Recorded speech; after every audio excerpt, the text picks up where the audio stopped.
back on an explosive night indeed. Brad Stutts and Cecil Scott here in the booth. Cecil, Explosive Elements 2013, completely living up to his name. We say this about once every 2 months. The wildest night I can ever remember in CWF Mid-Atlantic. This place is turning into an asylum. Everybody's just kind of lost their mind out here tonight. Got guys beating down the back door and everything else out here. I think it might be the summer heat, personally. Hey, it's making me do crazy things. But we are back. The crowd here, a magic moment that we just witnessed between Chris Lee and Ben Tyler. Chris Lee capturing the Rising Generation League Championship. Oh, and Xsiris starts off hot on Chet Sterling, sends him into the buckle, and X has got months of frustration as he's firing away on Chet Sterling right now. Firing away? I say he's beating the brakes off of Chet Sterling right now. God almighty.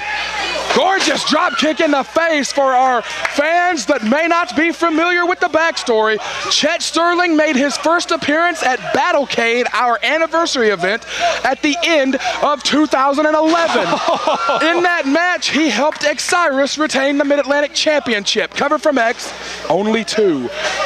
Chet was then drafted into the Aftermath as the Aftermath's apprentice until March 30th, Madness in Any Direction, which up until tonight might have been the craziest night in CWF history, when Sterling, Tyler, and Trevor Lee took over the Aftermath, booted Xsiris and Converse out, and Trevor Lee proclaimed himself the leader of the Aftermath. And not only that, booted William L. Cross out of the Aftermath. Broke his jaw. Cross was out for a number of months. Xsiris ate that leaping knee strike from Trevor Lee. It's so brutal. It's so vicious. Xsiris was put on the shelf for a little while after it. Has quickly become the most dangerous move in CWF, I think. It really might be. Xsiris is going to suplex. No. Sterling with a big uppercut. Drop kick to the knee, and down goes X. Chet doing a good job of getting himself back into this. Xsiris really started out hot. I didn't know if Chet was going to be able to weather that storm. And a nice baseball slide drop kick. We should mention that Chet Sterling is on the biggest roll of his career so far.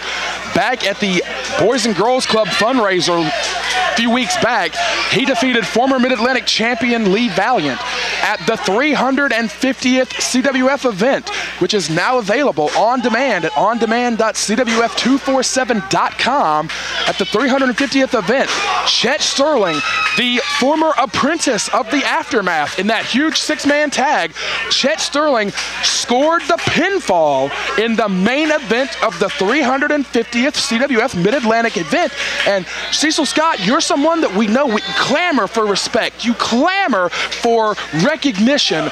That moment, scoring the pinfall in the 350th CWF event, that's a moment that no one, no matter what else happens, no one can ever take that away from Chet Sterling. Oh, God! I'm sorry, I was slow to answer you there. That was gruesome! But not only that, hold on. He pinned Ric Converse, of all people, in that tag team match. That's huge. X looking for a fight here. Not a lot of finesse. X, one of the best wrestlers in CWF Mid-Atlantic, former Mid-Atlantic champion, former CWF Rumble winner, but he's not looking to wrestle here. Xsiris is looking to fight. Yeah. Chet Sterling needs to avoid those big, heavy blows from Xsiris. He's a hard hitter. More than that, he's a hothead. He's a temperamental guy, and he's got to avoid, Chet Sterling does. If X loses his cool, I'm almost going to say if he really loses his cool and gets on the rampage, Chet might be better off just taking the count out, honestly, because this is a dangerous guy, Cecil. That's a good point, and this is a rare occasion where Xsiris actually has a pretty good size advantage, too, and he's really using it. You know, there was a while there back in the days when Xsiris was in the Rising Generation League years ago. Like you said, he was one of the smaller guys, but he's bulked up so much over the years.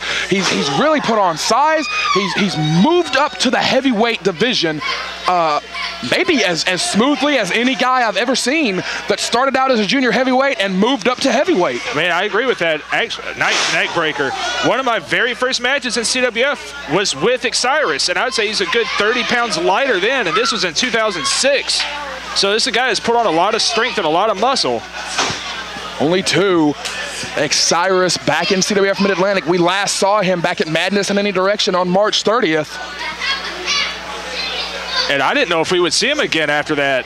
It was a strange situation. You know, he wrestled Ric Converse. The issues between the two of them that were perpetuated by the team of Chet Sterling, Ben Tyler, and Trevor Lee, the team that eventually took over the Aftermath, they had a great plan, I gotta say.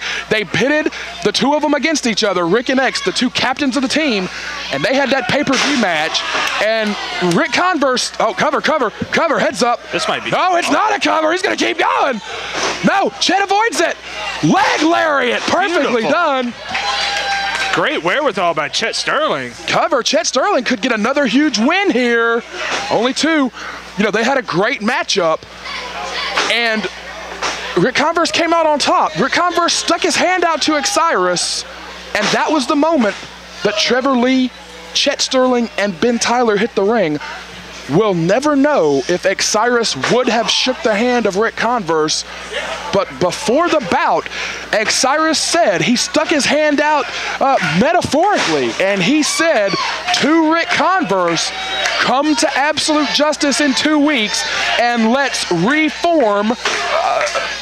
I don't know if we should say this or not, but let's reform the dynasty. Let's reform the group that pretty much ran CWF Mid-Atlantic for a number of years.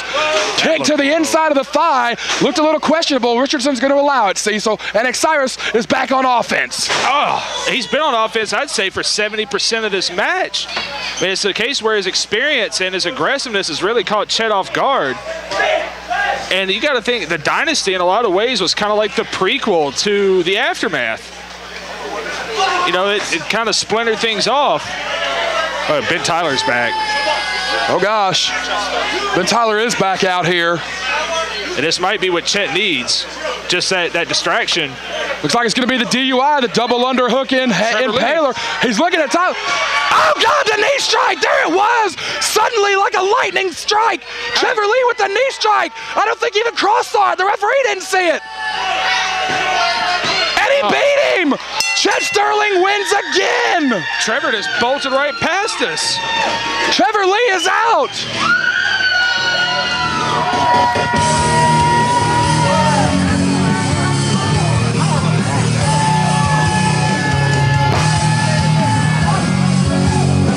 Seven minutes, 9 seconds, your winner by pinfall, Chet Sterling.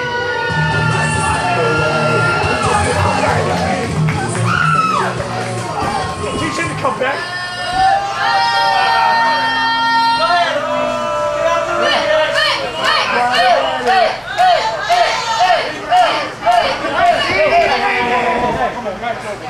Get out the ring.